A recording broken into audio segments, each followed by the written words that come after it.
Hello student, ये BT UP 2026 का political first semester math का सबसे महत्वपूर्ण प्रश्न 100% आने वाले इसका मॉडल पेपर हम लगाने जा रहे हैं, जो कि 100% जो है इससे क्वेश्चन आपके आने ही आने वाले हैं। तो इसको बहुत ही ध्यान से इसको देखना है। चलिए शुरू करते हैं कि फर्स्ट क्वेश्चन करना कि नहीं। निम्नलिखित में से क्या करना है कि साइन पाई/4 माइनस कॉस पाई/4 का हमें मान बताना है। तो हम जानते हैं कि पाई की वैल्यू कितनी होती है 180। तो जब हम 180 upon sine 180 upon 4 minus cos pi करेंगे तो ये साइन 45 हो जाएगा माइनस कॉस 45 हो जाएगा। ठीक है। अच्छा, साइन 45 की जो वैल्यू होती है वो क्या होती है 1/√2 माइनस, और कॉस 45 की जो वैल्यू होगी वो क्या हो जाएगी 1/√2। और इससे ये दोनों क्या हो जाएंगे, कैंसिल आउट हो जाएंगे, जिससे कि जो हमारा आंसर आएगा वो क्या आएगा 0। आंसर होगा ऑप्शन बी। इसी तरीके से अगले क्वेश्चन को बढ़ते हैं। इसमें कह रहा है कि थीटा इक्वल टू 30, तो टू कॉट 2 थीटा का मान हमको बताना है, और ये हमको ऑप्शन दे रखे हैं। ठीक है, ऑप्शन ए बी सी और डी ये हमको दे रखे हैं। अब हमें क्या करना है कि जहाँ पे थीटा है वहाँ पे हमें क्या रख देना है 30 रख देना है। तो 2 cos 2 इंटू 30 हो जाएगा।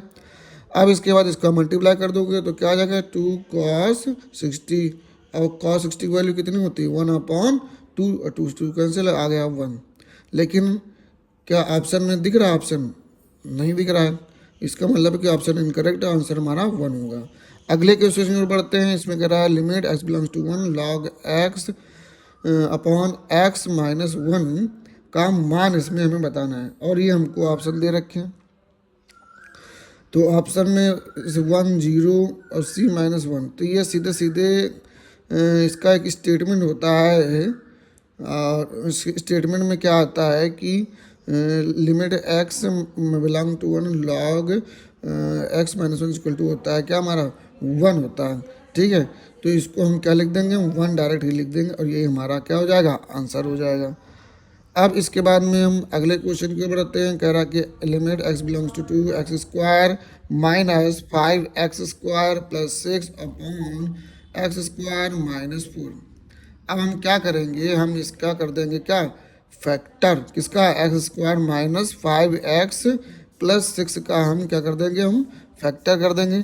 तो जब हम फैक्टर करेंगे तो क्या हो जाएगा 2 3 जा 6, यानी कि x² minus 2x minus 3x plus 6 है। इसको फैक्टर करेंगे तो बन करके हमारा जो आ जाएगा x माइनस 2 और x माइनस 3 बन करके आ जाएगा।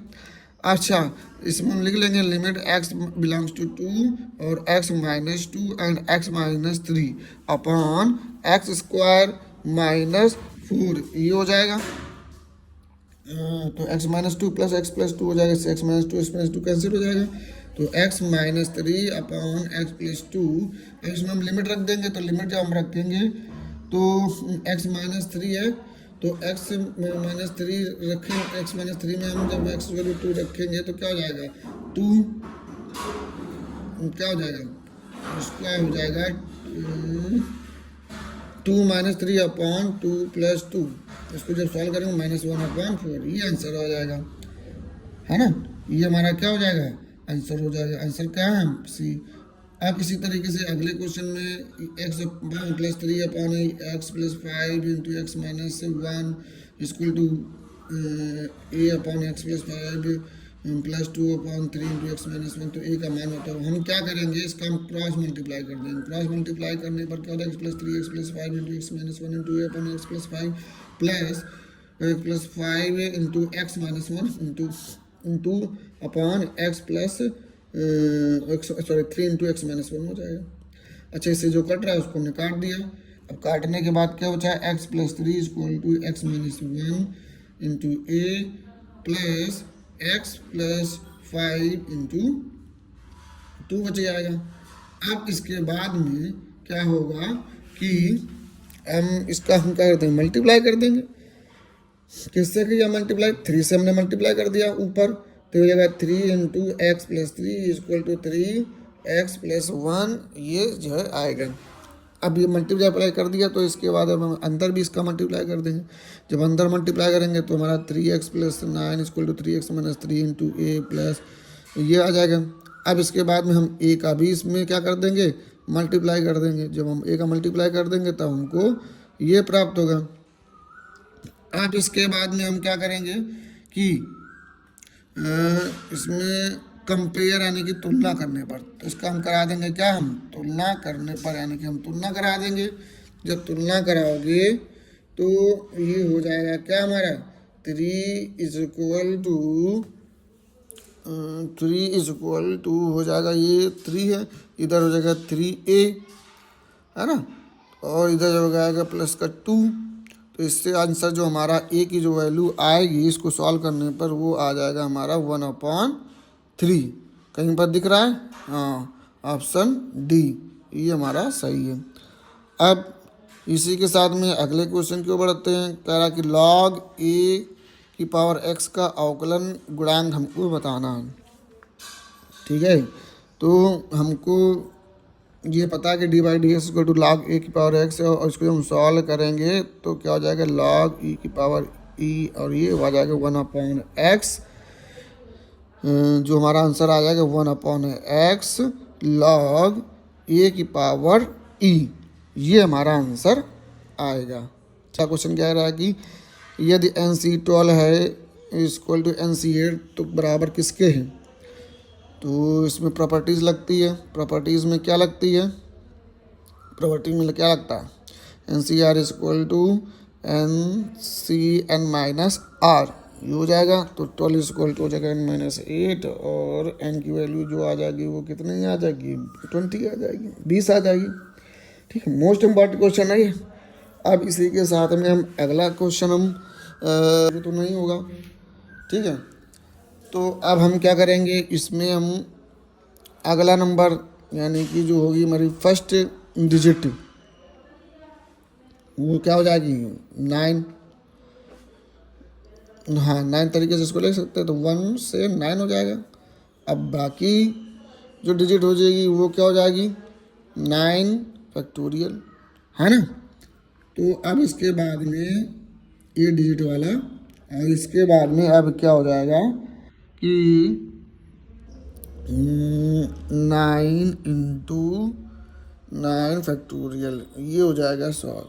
आंसर है कहीं पर दिख रहा है, ऑप्शन क्या यहाँ पे है, दिख रहा है सी, ये हमारा ऑप्शन सी हो जाएगा। अब क्या क्वेश्चन क्या कह रहा है कि 3x/4 माइनस 9/3x/9 में छठवां पद हमको बताना है। तो इसको क्या कैसे बताएंगे हम, इसको करने के लिए हम क्या करेंगे कि फार्मूला लिख लेंगे TR+1 इज इक्वल टू हो जाएगा हमारा NR, और फिर इसके बाद में होता है क्या 2 a की power n minus r into b की पावर r, ये होता है। अब इसके बाद में हमें 6th पद निकालना है, तो 6th पद क्या हो जाएगा r इक्वल टू 5, और T6 क्या इक्वल टू क्या हो जाएगा 9/5 इंटू 3x, है ना, इंटू 4 की पावर 4, ये हो जाएगा। और फिर इसके बाद में -3x की पावर 5, ये हो जाएगा। अब इसके बाद में हम क्या करेंगे, इसको हमारा आंसर जो आएगा वो आएगा -168 ये x आ जाएगा। कहीं ऑप्शन में दिख रहा है, हाँ, ऑप्शन ये हो जाएगा ए, -168/x, ये हमारा आंसर आया। ठीक है, अब इसी के साथ में अगला क्वेश्चन है। अब इसी के साथ में अगला क्वेश्चन कह रहा है कि यदि XR इक्वल टू cos π/2 की power r plus I sin π/2 की पावर r दे रखा है, और हमको कह रहा है कि R इक्वल टू 1 2 3 और इसी तरीके से तो चल रहा है। तो कह रहा है कि सिद्ध कीजिए कि x1 and x2 x3 equal to infinity equal to क्या हो जाएगा cos पाई, ये हमें बताना। तो हमें कैसे बताएंगे, बहुत ध्यान से इसको देखना कि XR जो इक्वल टू होगा वो क्या, इसको लिख लेंगे cos π/2r plus I sin π/2r, ये हो जाएगा। अब इसके बाद में हमारा जो R इक्वल टू जो दे रखा है वो क्या दे रखा है 1 2 3 और इन्फिनिटी, और इसमें हम आर की जगह पर 1 रखेंगे, फिर 2 रखेंगे, फिर 3 रखेंगे, तो उससे हमारा ये हमारा x1 जब रखेंगे तो हो जाएगा क्या, cos पाई अपॉन 2, आर की वैल्यू 1 थी तो वह 2 हो जाएगा, plus i sine pi upon 2। इसी तरीके से हम 2 रखेंगे तो आर की जगह पे तो cos pi upon 2 r plus i sine pi upon 2 square, sorry square होगा। अब एक्स क्यूब, इसी तरीके से हम एक्स क्यूब को भी रख देंगे, ठीक है, तो रख दो इसको। तो इससे हमें ये प्राप्त हुआ। अब इसके बाद में हम क्या करेंगे कि जब हमने x1 और x2 और x3 जब हमने रख दिया, तो अब हमें पता है कि अब हम क्या करेंगे कि हम जानते हैं कि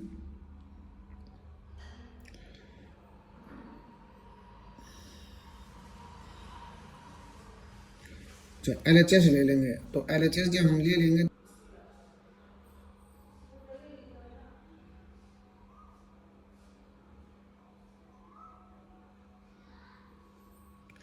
तो हमने LHS जब ले लिया x1 x2 x3 और इन्फिनिटी तक है, तो cos pi by 2 plus i sine pi by 2, और ये हो जाएगा cos पाई स्क्वायर, यानी सबको एक साथ में हमने इंटू कर दिया। तो ये हमने पहले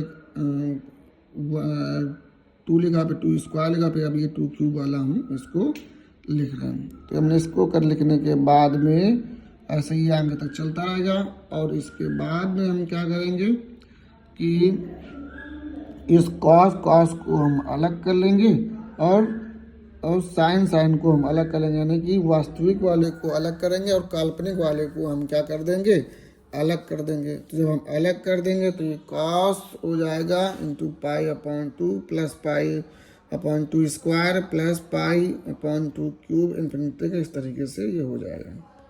फिर इसके बाद में इसी तरीके से हमने साइन को भी नोट करा, तो I sine pi upon 2 plus pi upon 2 square plus pi upon 2 cube, ऐसे हमारा इन्फिनिटी तक चलेगा।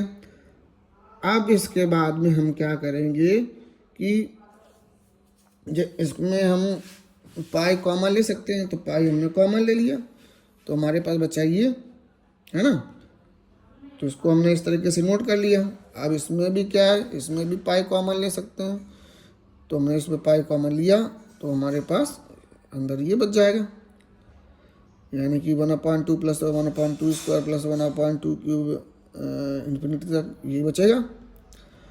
नाउ अब हम क्या करेंगे कि ये जो दिख रहा है हमको कॉस और आई साइन, तो अब इसको हम क्या करेंगे कि इसमें लिख देंगे अनंत गुणोत्तर श्रेणी बन गई। तो इसको हम गुणोत्तर श्रेणी में लेने पर हमने लिख देंगे। इसके बाद हम गुणोत्तर श्रेणी में जब बनाएंगे इसको, तो ये हो जाएगा कॉस पाई और फिर ब्रैकेट में 1/2 अपॉन 1 माइनस 1/2, ये हो जाएगा, प्लस आई अब साइन वाले को कर दो, तो आई साइन पाई और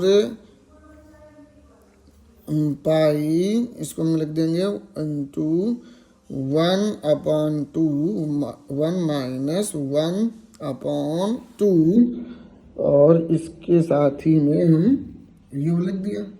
अब इसको हम क्या कर देंगे, अब हम इसे हम सॉल्व कर देंगे। तो जब हम सॉल्व करेंगे तो हमारे पास क्या बचेगा, 1/2 अपॉन 1/2, ये हो जाएगा। इसी तरीके से सेम चीज़ उसमें साइन में बचेगी, तो साइन में भी वही चीज़ हम लिख लेंगे, तो साइन पाई 1/2 अपॉन 1/2 हो जाएगा, ठीक है। तो ये हमारे पास आ गया। अब इसके बाद में हम क्या करेंगे कि हम इसको लिख देंगे कॉस प्लस आई साइन पाई, और जब हम क्या हो जाएगा, इसको हम साइन पाई इक्वल टू क्या होता है, 0 होता है, तो कॉस पाई बचेगा, इसको 0 बना देंगे, तो आंसर हमारा सीधे सीधे क्या बचेगा, कॉस पाई, है ना, सॉरी हाँ कॉस पाई आंसर बचेगा, बस इसको कॉस पाई हमने लिख दिया और ये हमारा आंसर आ गया। ठीक, तो इस तरीके से हमें इसको प्रूव करना था और वो हमने कर दिया है प्रूव। ठीक है, तो ये मोस्ट इम्पॉर्टेंट क्वेश्चन था। अब इसी तरह आगे नेक्स्ट क्वेश्चन की ओर बढ़ते हैं। नेक्स्ट क्वेश्चन कह रहा है कि डुमायर प्रमेय की सहायता से सिद्ध करना है इसको हमें। तो हमने क्या करा है, इसमें हमने LHS को हमने एक साइड में लिख दिया। तो 1 plus sine alpha plus I cos alpha upon 1 plus sine alpha minus I cos alpha power n LHS ले लिया। अब इसके साथ में हमने क्या करा है कि इसमें जो है n का जो है जो पावर दिख रहा है, तो हमने n का कर दिया क्या